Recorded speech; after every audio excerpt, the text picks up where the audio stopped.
عبدالله از پشاور پاکستان پرسیده اند هنگامی که انسان بخشی از میراثش را به کسی بخشید آیا رجوع کردن می تواند یا خیر؟ در پاسخ باید گفت عزیزان دل، اول در گام نخست بخشش از خود اصولنامه دارد. بخشش به این معنا میراث بین وارثان تقسیم گردد. بازماندگان متوفا در گام نخست جایداد، زمین، دکان، باغ را تقسیم کنند.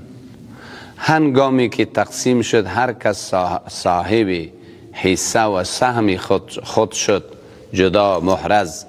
پس از آن صلاحیت دارند که برای بازماندگان خود نگهداری می کنند یا برای یکی از وارثان هبه بخشش می کنند. این اصول هبه بود.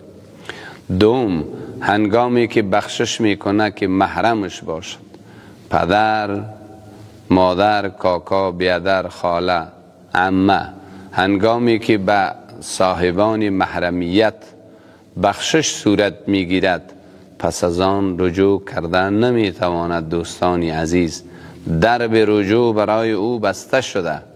در این حالی که محمد مصطفی صلی الله علیه و سلم می فرماید رجوع کردن در بخشش مانند آن است که سگ پس خورده و استفراغ شده خود دوباره خورده باشد.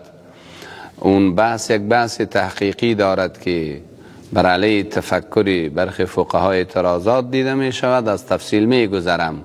صرف همین قدر گفتم که مورد بحث است که به هبه برای محرم شرعی که نسبی باشد بر نمی گردد. رجوع دروازهش بسته شده.